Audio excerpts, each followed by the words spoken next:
அனைவருக்கும் வணக்கம். நான் அனைவருக்கும் மேலானவன். நான் சொல்லலைங்க, இளையராஜா சொல்லியிருக்கிறார். போன மாதம் ஏப்ரல் 20 அவர் பேசின பேச்சு இது எல்லாருக்கும் தெரிந்த செய்தி தான், எல்லோரும் புரிந்த செய்தி தான். இளையராஜாவை ரசிக்கும், இளையராஜாவை தன் குருநாதரை விட ரசிக்கக்கூடிய ரசிகர்களுக்கு அனைவருக்கும் தெரிந்த செய்தி தான். இதை சற்று ஏன் நினைவூட்டுகிறேன் பின்னால் போகிறேன் அப்படின்னு கேட்டால், இன்றைக்கு அவர் இருக்கக்கூடிய நிலையை அவர் தொடரக்கூடாது என்கின்ற வேண்டுதல் தான், வேறு எதுவுமே கிடையாது. அனைவருக்கும் மேலானவர்கள் ஒருத்தர் இருக்க முடியுமா? நம் தாய் தந்தைக்கு மேலாக ஒருத்தர் இருக்க முடியுமா? சொல்லிக் கொடுத்த ஆசிரியருக்கு மேலாக ஒருத்தர் இருக்க முடியுமா? நமக்கு வாழ்வளித்த கல்விக்கு இணையாக ஒன்று இருக்க முடியுமா?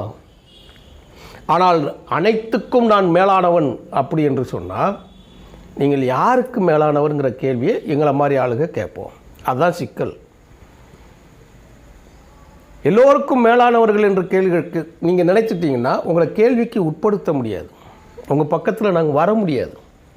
நீங்கள் யாருக்கானவர்களாக நீங்கள் பணியாற்றுகிறீர்கள், நீங்கள் யாருக்கானவர்களாக இசையமைக்கிறீர்கள் என்று சொன்னால், திரைப்படத்தில் 2 பேர் குத்தாட்டம் ஆடுறதுக்கு நீங்கள் எப்படி எல்லாருக்கும் மேலாக இசையமைக்க முடியும்? இது ரசிகர்கள் கோவப்படக்கூடாது, கேள்வி கேட்கக்கூடாதுன்னு சொல்லி, இந்த மாதிரியெல்லாம் பேசக்கூடாதுன்னு சொல்லி திட்டக்கூடாது. திட்டி ஒன்றும் புண்ணியமாக போகிறதில்ல. இங்கே எவனும் மேலானவனும் கிடையாது, கீழானவனும் கிடையாது. இங்கே எவனும் புனிதமானவனும் கிடையாது, இங்கே எவனும் அசுத்தமானவனும் கிடையாது. எல்லாம் தொழிலுக்காக மட்டுமே தான். இங்கே புனிதம் என்று ஒன்று கற்றுப்பட்டு விட்டால், புனிதத்தன்மையோடு ஒருவனை ஏற்றுக்கொண்டு விட்டால், எதுவுமே இந்த இடத்துல நடக்க முடியாத ஒரு செயலாகி போயிடும். பிரமிப்பு என்கின்ற சொல்லே இருக்கக்கூடாது என்பதுதான் தந்தை பெரியார், பேரறிஞர் அண்ணா உள்ளிட்டவர்கள் சொல்லிக் கொடுத்த வாசகம். எதை கண்டும் பிரமிக்கக்கூடாது. நீ கற்றுக்கொண்டால் உனக்கு வந்து சேரும், நீ போராடினால் நீ அடைந்தே தீர்வாய். இதைத்தான் நம்ம சொல்லக்கூடிய விஷயம். இங்கே ஒன்றும் புனிதம் எவனும் கிடையாது, எவனும் மேலானவன் கிடையாது. நீ மேலானவர் என்று நினைத்து விட்டால் என்ன நடக்கும்?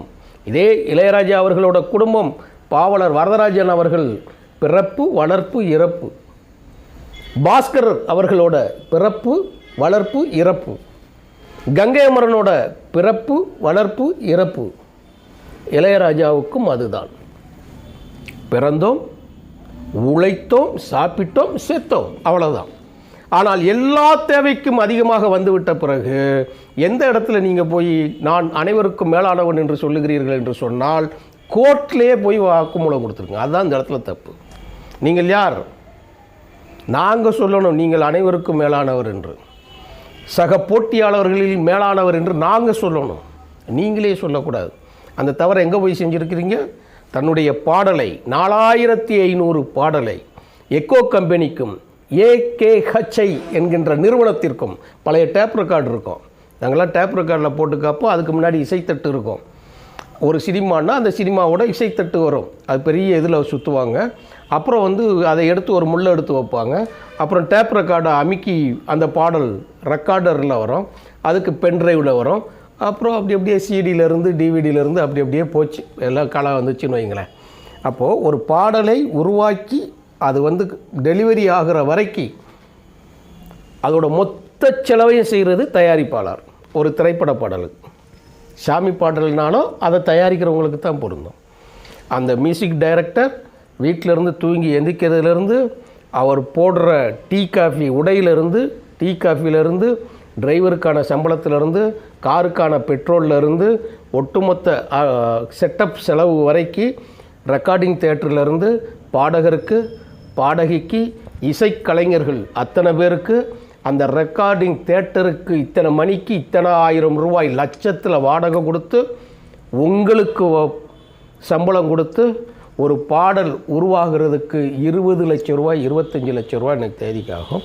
இன்றைக்கி ஒரு பாடல் உருவாகிறதுக்கு 1 கோடி ஆகும். இந்த செலவெல்லாம் யார் செலவு? தயாரிப்பாளர் செலவு. அதனால தான் தயாரிப்பாளர்கள் கேட்குறாங்க. அப்போது தயாரிப்பாளரோட மொத்த அந்த பாடலோட முழு செலவு யார்கிட்ட போய் சேருதுன்னா, அந்த ரெக்கார்டிங் கொடுக்குறோம் இல்லையா, விற்கிறதுக்கு கொடுக்குறோம்ல, ஆடியோ ரைட்ஸிங் வாங்குறாங்களா, ரைட் வாங்க, காப்பி ரைட்டு, அந்த காப்பி ரைட் எழுதி கொடுக்குறவங்களுக்கு வரும். அந்த கம்பெனி தான் எக்கோவும் அக்கையும். அவங்க வந்து பிரித்து அதை வாங்கியிருக்கிறாங்க, உள்நாடு வெளிநாடுகளுக்கு ஒளிபரப்புறது. நீங்கள் அதை என்ன செஞ்சுருக்கிறீங்க, தன்னோட மனைவி ஜீவா அவர்களுக்கு பேரில் ஒன்று உருவாக்கி அதை இன்னொரு ஆளுக்கு போய் விற்றுருக்குறீங்க. இதை எப்படி ஏற்றுக்கிடுவாங்க? இது அனைவருக்கும் மேலானவர்கள் செய்கிற செயலாக இது. ஒன்று எக்கோவுக்கு விற்கிறீங்க, அக்கைக்கு விற்கிறீங்க. இந்த ரெண்டையும் எடுத்துக்கிட்டு அப்படியே போய் உங்கள் மனைவி பேர்லேயும் அதை வச்சு அதை இன்னொரு ஆளுக்கு விற்கிறீங்க. என்ன இது? தயாரிப்பாளர்கிட்ட காசு வாங்கியாச்சு, காப்பிரைட் கம்பெனிகிட்ட காசு வாங்கியாச்சு, இன்னொரு கம்பெனிகிட்ட காசு வாங்கியாச்சு. அதே பாடலை மனைவிட்ட கொடுத்து மனைவிட்டையும் கொடுக்குறீங்கன்னா ஒரு ஆள் வழக்கு போடுவானா மாட்டானா? அவர் தான் வழக்கு போட்டிருக்கார். யார்? சதீஷ் பராஸ்வரன் என்பவர் மூலமாக அந்த கம்பெனி வந்து வழக்கு போடுது. அந்த கம்பெனி வழக்கு போட்ட ஒரு பேர் வந்து யாருன்னா விஜய் நாராயணன்.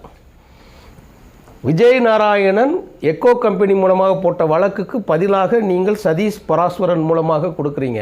அதில் என்ன சொல்கிறோன்னா, எங்களுடைய இசையமைப்பாளர் இளையராஜா அவர்கள் அனைவருக்கும் மேலானவர். இதை காப்பி பண்ணிட்டாங்க, முடிஞ்சு வச்சு. இப்போ மேலே வந்துருச்சு. மேலே வந்து ட்ரையல் வருது, கோர்ட்டில் ட்ரையல் வருது. ட்ரையலில் விசாரிக்கிறாங்க. இளையராஜாவை கூப்பிட்டு அங்கே வந்து விசாரிக்கும் போது, நீங்கள் இப்படி சொல்லியிருக்கிறதுல நிலைப்பாட்டில் சரியாக இருக்கீங்களா? ஆமாம்.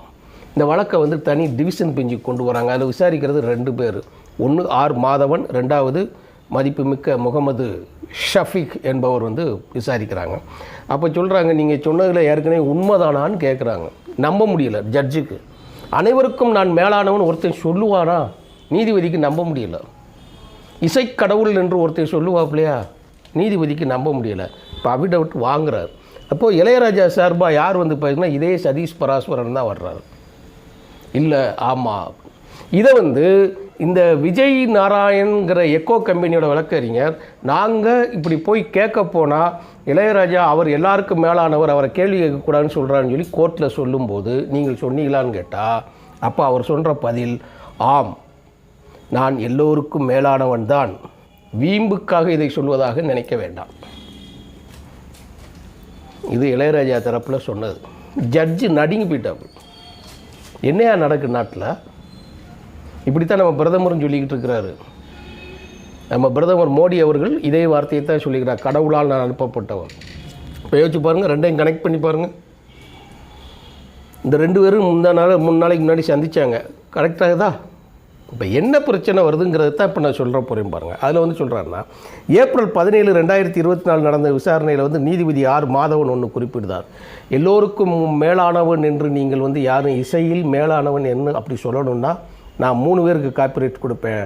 1 முத்துச்சாமி தீட்சிதர், தியாகராயர், 3வது சியாமா சாஸ்திரி அவர்கள் தான் சொல்லலாம், அத்தை யாரும் சொல்ல முடியாதுங்கிறார். அதுக்கு பிறகு நீங்கள் என்ன சொல்கிறீங்க? சொன்ன கருத்தை பின்வாங்குகிறீர்கள். தியாகராயருக்கு மேலவா? முத்துச்சாமி தீட்சிதருக்கு மேலையா? சியாமா சாஸ்திரிக்கு மேலையான்னு கேட்டால் ஆமான்னு சொல்லணும் இல்லையா? நீங்கள் யார்? உலகத்தில் பீத்தோவான் மொஷாட்டும் தயாரித்த சிம்பொனி இசைக்குறிப்புகளை தாண்டி நான் போட்டிருக்கேன்னு இப்போ சொல்லிட்டு வந்துட்டீங்க. எங்களுக்கு அந்த இளையராஜா வேண்டாம். எங்கள் மக்களின் இசை, எங்களின் கிராமத்து இசை, எங்கள் நாதஸ்வரத்தின் இசை. தாய் ஒரு குழந்தையை தாளாட்டும் போது சடங்கு காலகட்டங்களில் பாடுகிற பாடலைப் போல, திருமண காலகட்டங்களில் பாடுவதைப் போல, கொண்டாட்டங்களில் பாடுவதைப் போல, திருவிழா காலங்களில் கொண்டாட்டும் பாடல்களைப் போல, இறப்பு காலத்தில் பாடலைப் போல நீக்கமர நிறைந்திருக்கக்கூடிய மக்களின் மகத்தான கலைஞரான இளையராஜாவைத்தான் இங்கே மக்கள் விரும்புகிறார்களே தவிர, நீங்கள் வெள்ளைக்காரன் இசைத்தை இசைப்பதற்கு உங்கள் மகன் யுவன் சங்கர் ராஜா போதும். அதை யாரும் செய்ய முடியாது. ஏன்னா வெற்றிடத்தை காற்று நிரப்பும் என்பது தத்துவம். ஆனால் நீங்கள் கொடுத்த அந்த பாடல் இசையை கொடுப்பதற்கு முழுமையான ஒருத்தர் இன்னும் பிறக்கவில்லை. அதை நாங்கள் அப்படியே ஓங்கி கூட சொல்லுவோம், நீங்கள் பேசாமல் இருக்கிற வரைக்கும். நாங்கள் உங்கள் புகழை ஓங்கி உயர்த்தி பாடினால் நீங்கள் உங்களை தெய்வமாக நினைத்துக் கொள்கிறீர்கள். எங்களுக்கு தெய்வம் வேண்டாம். வீட்டு வாசலில் வந்து நிற்கிறவர்களை மதிக்கக்கூடிய இளையராஜா வேண்டும். உங்களை ஆராதிப்பவர்களின் கைகளை பிடித்து குலுக்கக்கூடிய இளையராஜா எங்களுக்கு வேண்டும். நீங்கள் பண்ணையார்களிடம், பணக்காரர்களிடம், மேட்டுமைக்காரர்களிடம், பவிசுக்காரர்களிடம், பதவிக்காரர்களிடம் இருக்கக்கூடிய இளையராஜா எங்களுக்கு வேண்டாம். மக்களோட இசையை மனிதனுக்கு தரக்கூடிய சின்னத்தாய் மகன் இளையராஜா தான் எங்களுக்கு தேவை. ஏனென்றால் நீங்கள் ஒரு மகத்தான கலைஞன். உங்களை நீங்களே புனிதப்படுத்தி விட்டக்கூடாது. அதைத்தான் சொல்கிறோம். நீங்கள் சிம்போனியாக இருங்கள், மேஸ்ட்ரோவாக இருங்கள், பத்ம விபூஷனாக இருங்கள், பத்மஸ்ரீயாக இருங்கள். நாளை நீங்கள் பாரத ரத்னாவாக மாறுவீர்கள். ஆனாலும் எங்களுக்கு இளையராஜா எங்கள் மண்ணின் கலைஞனாகத்தான் நாங்கள் விரும்புகிறோம்.